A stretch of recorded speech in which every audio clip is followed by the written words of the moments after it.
তাদের যোগাযোগ বার করা হচ্ছে এবং বিজেপি দাবি করছে যে তৃণমূলের লোকজনই গিয়ে গোলমালটা পাকিয়েছে এবং এটা সব তৃণমূল কংগ্রেস। এই যে দিল্লির যে ছাত্র আন্দোলন, দিল্লির যারা আন্দোলন করছেন তাদের সঙ্গে যোগাযোগ, আমাদের নেত্রী মমতা বন্দ্যোপাধ্যায় তাদের প্রতি সমর্থন জানানো, সাংসদদের পাঠানো, গোটাটাই দিল্লি ওরিয়েন্টেড। গত পরশুর অর্থাৎ শুক্রবারের যে মিছিল থেকে কোনো সমস্যা তৈরি হয়েছিল সেখানে কিন্তু তৃণমূল কংগ্রেস সেখানে ছিল না, এবং দিল্লির যে সম্পর্ক ছিল না, যে কারণে গতকাল শনিবার তৃণমূল ছাত্র যুবরা আলাদা মিছিল ডেকেছিলেন।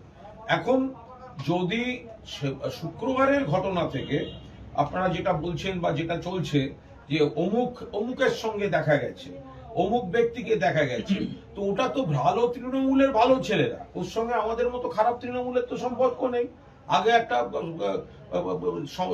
স্লোগান উঠতো রাজনীতিতে, সোনার বাংলা সোনার সঙ্গে প্রচার করেছে, তারা তো সমস্ত বালিশ তৃণমূলে চলে গিয়েছে।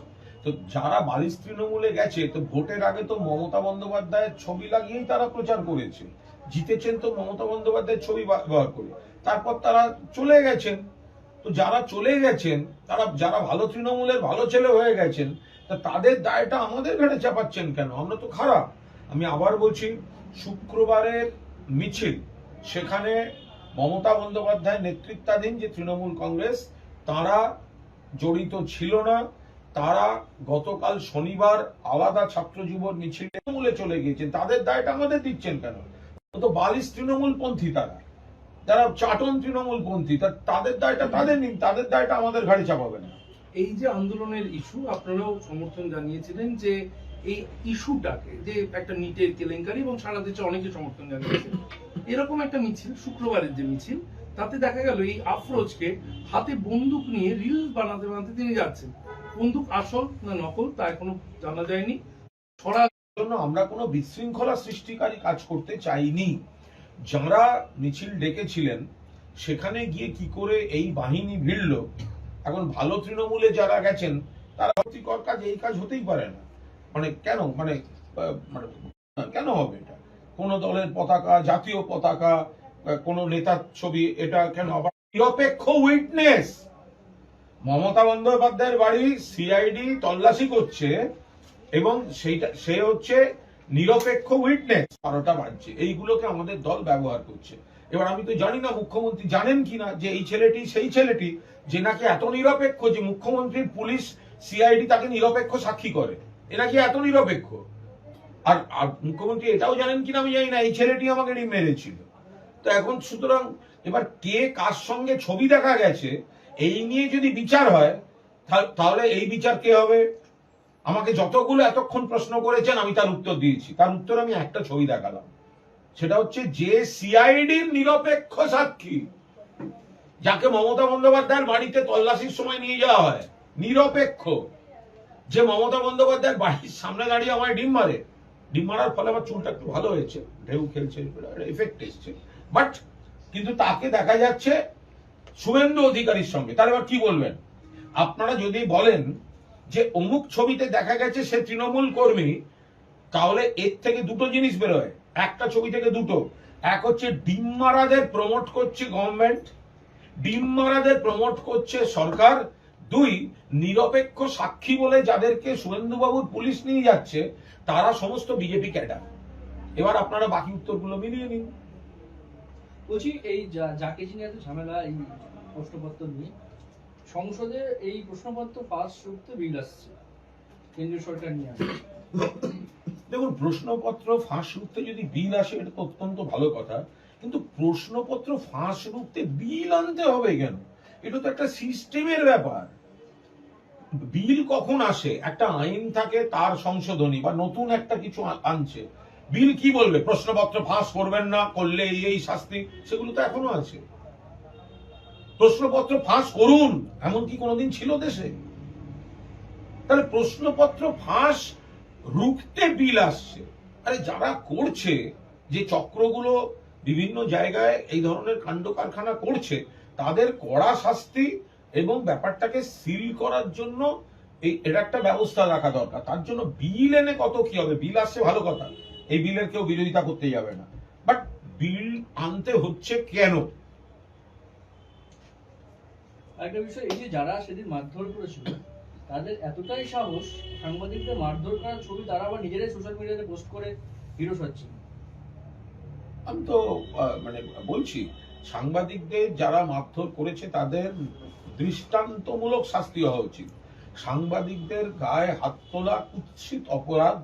যারা ফিল্ডে কাজ করেন তারা বোঝেন সেই জ্বালা, কোন ঘটনা, কোন দুর্ঘটনা, কোন অশান্তির মধ্যে তিনি ঢুকছেন।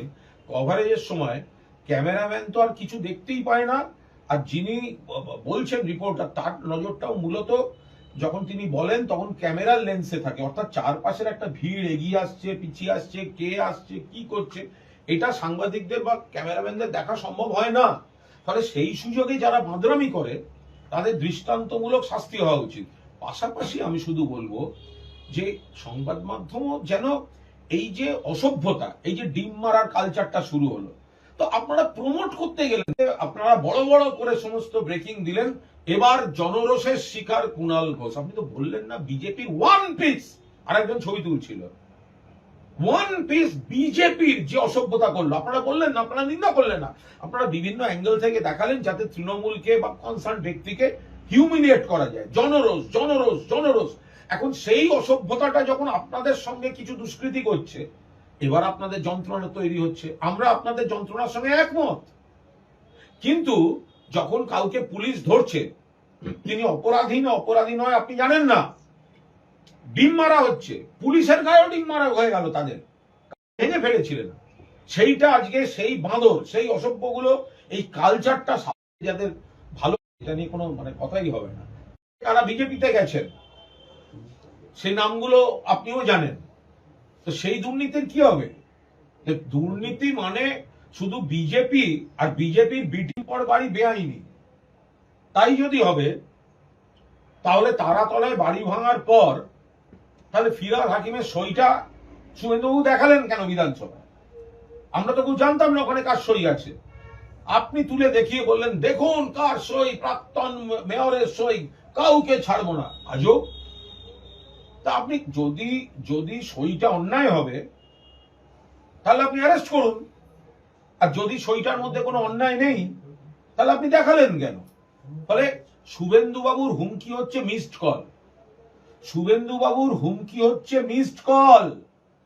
ধরবো চলে আসুন, ধরবো চলে আসুন, ধরবো হয় বিজেপিতে আসুন, নইলে ওই ভালো তৃণমূল বা চাটন শিবিরে যান। শুভেন্দুবাবু যতবার বলেন সেটা হচ্ছে সমস্ত মিসড কল। নইলে ফিরহাদ হাকিম থেকে জাভেদ খান, যাদের উনি ইন্ডিকেট করে করে দুর্নীতির অভিযোগ এনেছেন, আজকে কেন তাদেরকে ছেড়ে রেখে দেওয়া হয়েছে বাইরে? কেন ছেড়ে রেখে দেওয়া হয়েছে? আর যদি ছেড়ে রেখে দেওয়া হবে তাহলে আপনি দুর্নীতির অভিযোগ তুলেছিলেন কেন? পরশুদিনের যে মিছিল, সেই মিছিলে শ্রীলেখা মিত্র গেছিলেন, হাতে একটা বেশ তিনি কার্টুন পোস্টার নিয়ে গেছিলেন প্রধানমন্ত্রীর। এবার প্রধানমন্ত্রীর এই বিকৃত ছবি নিয়ে পোস্টার নিয়ে মিছিল করে এবং তার সমাজ মাধ্যমে আবার শেয়ার করার কারণে শ্রীলেখা মিত্রের বিরুদ্ধে এবার থানায় অভিযোগ জানাতে গেলেন বিজেপি নেতা কর্মীরা। যথেষ্ট পরিমাণ রয়েছে, আরো যাদের দরকার সেগুলো করা যেতে পারে। আপনি দেখবেন বহু ক্ষেত্রে খুব লম্বা রাস্তা, সেই রাস্তাগুলোর কিন্তু বিভিন্ন অংশ, ধরুন সামনের রাস্তাটি কত লম্বা রাস্তা, একটা জায়গায় ভীষণ একটা রাজনীতি, একটা শ্রেণীকে তারা প্রভাবিত করেছেন বিশ্ব জুড়ে। যদি আমরা এই লাইনে যেতে যাই তাহলে সারা পৃথিবীর যত দেশে রবীন্দ্রনাথ ঠাকুরের মূর্তি আছে, মহাত্মা গান্ধীর মূর্তি আছে, নেতাজি সুভাষচন্দ্র বসুর স্মারক আছে, এবার যদি সেসব দেশ বলে এখানে তো ওই আপনাদের নেতাজি আসেননি, তখন কি হবে? এগুলো একদম অপরিণত সস্তা রাজনীতি হচ্ছে, এটা করা যায় না। লেনিন স্মরণের নাম পরিবর্তনের চেষ্টা হলে সিপিএম বা বামপন্থীরা বা লাল ঝান্ডাধারী বাংলাকে বিশ্ব থেকে ধরে আনো, এরা জামাতি আন্দোলন, সেটা কারা করলো? তাহলে দিল্লিতে সাংবাদিকদের উপর আক্রমণ হলো কেন? আবার কালকে তো আমি একটা ভিডিও দেখলাম, একজন সাংবাদিককে প্রায় নাগরিক সম্বর্ধনা দিচ্ছেন আন্দোলনকারীরা। তাহলে কোথাও একটা তো ন্যারেটিভের বিষয় আছে। কারা গ্রহণযোগ্য হচ্ছে? নিরস্ত্র সাংবাদিক, তিনি তাঁর খবর সংগ্রহের কাজ করছেন। এইটা করতে গিয়ে শান্তিপূর্ণ জায়গাতেও যেমন যেতে হয়, অশান্ত জায়গায় ঝুঁকি নিয়েও তাদের যেতে হচ্ছে।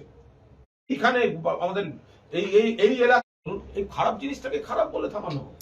পুরুলিয়ায় জমি দখল তোলাবাজি একাধিক অভিযোগ গ্রেপ্তার। কোথায় গ্রাম পঞ্চায়েত, কোথায় এই 4টে চিটিংবাজ, 4টে প্রতারককে ধরছেন, আর বড়গুলোকে তো আপনারাই কোলে বসিয়ে দোল খাওয়াচ্ছেন।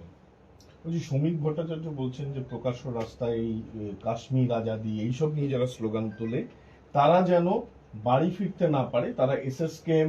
পুলিশ যাবে, তাহলে পুলিশ আছে কি করতে? পুলিশ যাবে, পুলিশ তুলে আনবে, কড়া দাঁড়া দেবে, কোর্টে জানিয়ে দেওয়া হবে, কড়া সাজা দেওয়া হোক। সম্পর্ক নেই, সম্পর্ক মানে যাকে রাজনৈতিক টার্গেট করা হচ্ছে তিনি তো বিধানসভা সভ্য করছে না, তিনি বুঝবেন। বলছি পুরোটা এই আমফান দুর্নীতিতে আমফান দুর্নীতি নিয়ে অভিযোগ না দেখে এ বিষয়ে কোনো মন্তব্য করবো না, কারণ এটা পুরোদস্তুর প্রশাসনিক বিষয়, আমি না জেনেও বলতে পারবো না। আবার যারা এটাকে রাজনৈতিকভাবে ব্যবহার করতে যাবেন তারা একটা নির্দিষ্ট রাজনৈতিক অ্যাঙ্গেল থেকে নির্দিষ্ট রাজনৈতিক ন্যারেটিভ তৈরি করবেন, ফলে সেটা আমাদের সংশ্লিষ্ট যারা আছেন তারা নিশ্চয়ই এটা বিবেচনা করে দেখবেন। বিজেপি থেকে বলা হচ্ছে যে কোনো প্রাকৃতিক বিপর্যয় হলেই আগের সরকার এবং তৃণমূল বিজেপির যে সরকারগুলো আছে সেখানকার ক্যাগ রিপোর্ট বের করুন না। বিজেপির যে সরকারগুলি আছে অন্য রাজ্যে সেখানকার ক্যাগ রিপোর্ট গুলো একটুখানি দিতে বলুন না, তারপর দেখবেন ক্যাগ রিপোর্টের পাতায় পাতায় কি থাকে আর কেন থাকে। ক্যাগকে পূর্ণ সম্মান দিয়ে বলছি, ক্যাগ কন্ট্রোলড বাই বিজেপি, মানে নট বিজেপি বাট কেন্দ্রীয় সরকার। তো এখন ক্যাগ তারা কিছু দিয়েছেন, এটা ঠিক না ভুল এগুলো তো জানি না, এটা প্রশাসনিক বিষয়। বলা হচ্ছে যে কাটমানি খাওয়া হতো এই দুর্নীতির টাকা। বিজেপি শাসিত রাজ্যগুলোতে এরকম ভাবে যে কাঠপানি খাওয়া হতো তার কোনো তথ্য প্রমাণ সেগুলো না দিয়ে যদি ক্যাগ একটা রাজনৈতিক দলিল তৈরি করে দেয় বিজেপির কথায়, তো তাহলে কি করে হবে? যদি তথ্য প্রমাণ থাকে তাহলে তো আইনেই ব্যবস্থা হতে পারে। এই যে বলা হচ্ছে কাটমানি খাওয়া হয়েছে, তার যদি কোনো তথ্য প্রমাণ থাকে তাহলে আইনত ব্যবস্থা নেই। কিন্তু যদি সেটা না থাকে, আপনি একটা ক্যাগ রিপোর্টের নামে রাজনৈতিক দলিল তৈরি করে ছেড়ে দিলেন, যেটা নিয়ে বিরোধীরা প্রচার করবে, শাসক দল প্রচার করবে, মানে তৎকালীন বিরোধীরা, বিজেপি, এটা কি করে হতে পারে?